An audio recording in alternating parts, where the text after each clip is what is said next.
TNPSC UPSC learning கடந்த சனிக்கிழமை 16ஆம் தேதி பிரதமர் மோடி அவர்கள் நெதர்லாந்து பயணத்தின் போது மிக நீண்ட நாட்களாக கோரப்பட்டிருந்த ஒரு கோரிக்கை நிறைவேற்றப்பட்டது.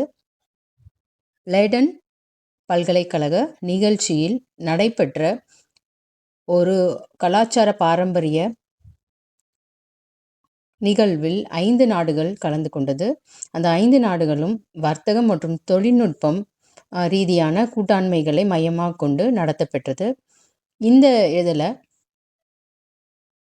மிக நீண்ட நாட்களாக சுமார் 2012ஆம் ஆண்டிலிருந்து ஆனைமங்கலம் தட்டுகளை திரும்ப பெற முறையாக அழுத்தம் கொடுக்கப்பட்டிருந்தது இந்தியா சார்பாக.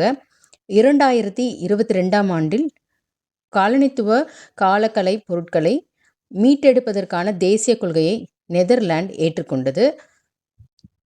பின்பு 2023ஆம் ஆண்டு கலாச்சார சொத்து தொடர்பான சர்ச்சைகளை மதிப்பாய்வு செய்யும் யுனெஸ்கோ ஆதரவிலான அரசுகளுக்கு இடையிலான குழு நெதர்லாந்து திரும்பி வரும்போது இந்தியாவுடன் இணைந்து செயல்பட வேண்டும் என்று பரிந்துரைத்தது. இது டெல்லியின் கூற்றை மேலும் வலுப்படுத்தியது. 2023இல்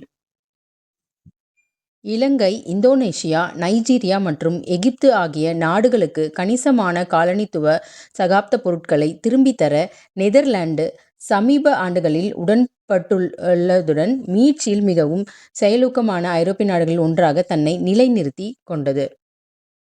அதன் விளைவாக மே 15-17இல் மோடி அவர்கள் ஹேக்கில்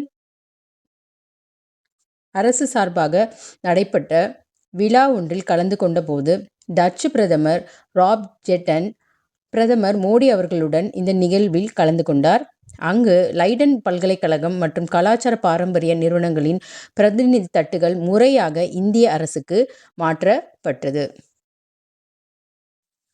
அதன் அடிப்படையில் புதுடெல்லிக்கு வந்த இந்த தட்டுக்கள் சோழர் காலத்தை சேர்ந்ததாக கூறப்படுகிறது. 11ஆம் நூற்றாண்டு சோழர் கால தகடுகளாக சொல்லப்படுகிறது. இது 160 ஆண்டுகளுக்கும் மேலாக சோழ பேரரசின் மிக முக்கியமான கல்வெட்டு பதிவுகளில் ஒன்றை வெளிநாடுகளில் வைத்திருக்கும் காலனித்துவ பயணத்தின் முடிவை குறிக்கிறது. பிரதமர் நரேந்திர மோடி அவர்கள் ஹேக் பயணத்தின் போது செய்யப்பட்ட ஒப்படைப்பு ஒரு கலாச்சார வீடு திரும்புவதாகவும் காலனித்துவ கால சேகரிப்புக்கு மாறிவரும் உலகளாவிய அணுகுமுறையின் ராஜேந்திர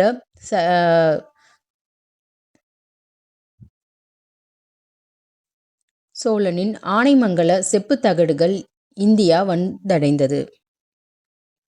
இந்த தகடுகள் கிட்டத்தட்ட கிபி 985 மற்றும் 1014க்கு இடையில் ஆட்சி செய்த சோழ பேரரசர் முதலாம் ராஜராஜ சோழனின் ஆட்சி காலத்திற்கு முந்தையவை.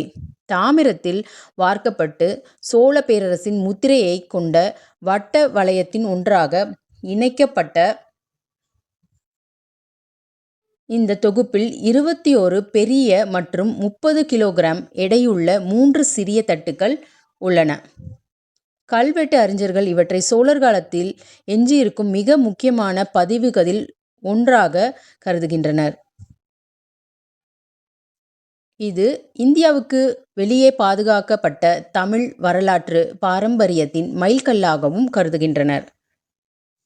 சமஸ்கிருதம் மற்றும் தமிழ் கலவையில் பொறிக்கப்பட்ட இந்த உரையில் இன்றைய இந்தோனேசியாவில் ஸ்ரீ விஜய ராஜ்ஜியத்தின் ஆராய்ச்சியாளரான ஸ்ரீ மாரா விஜயோதுங்கா வர்மன் என்பவரால் கட்டப்பட்ட தமிழ் கடற்கரையில் நாகப்பட்டினத்தில் உள்ள பௌத்த மடாலயமான சுடாமணி விகாராவுக்கு அரசு நில வருவாய் மற்றும் வரிகளை வழங்கியதாக பதிவு செய்யப்பட்டுள்ளது.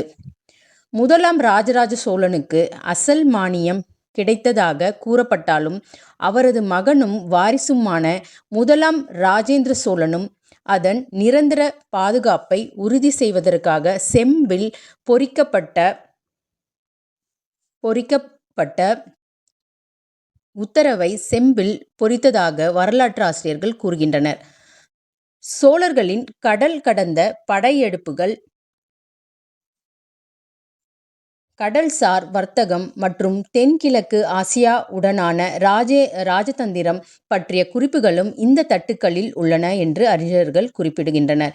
இது 11ஆம் நூற்றாண்டின் இந்திய பெருங்கடலின் ஒன்றோடொன்று இணைக்கப்பட்ட உலகத்திற்கான ஒரு அரிய சாளரமாக அமைகிறது. ஓய்வு பெற்ற தொல்பொருள் அதிகாரி சி. சந்தலிங்கம் இந்த தகடுகளை சோழர் காலத்தின் வரலாற்றில் ஒரு முக்கியமான ஆதாரம் என்று விவரித்துள்ளார்.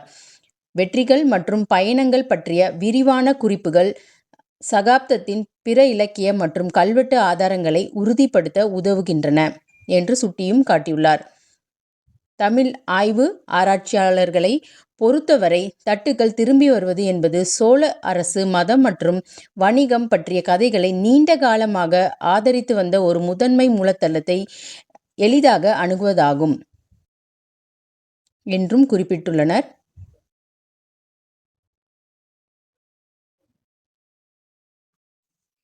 புதுடில்லியில் இன்னும் தகடுகளின் நிரந்தர இருப்பிடத்தை அதிகாரப்பூர்வமாக அறிவிக்கப்படவில்லை. ஆனால் அவை இந்திய தொல்பொருள் ஆய்வு மற்றும் தமிழ்நாட்டின் பாரம்பரிய நிறுவனங்களுடன் தொடர்புடைய ஒரு பாதுகாப்பான இந்திய அருங்காட்சியகத்தில் வைக்கப்படலாம் என்று அதிகாரிகள் கூறியுள்ளனர்.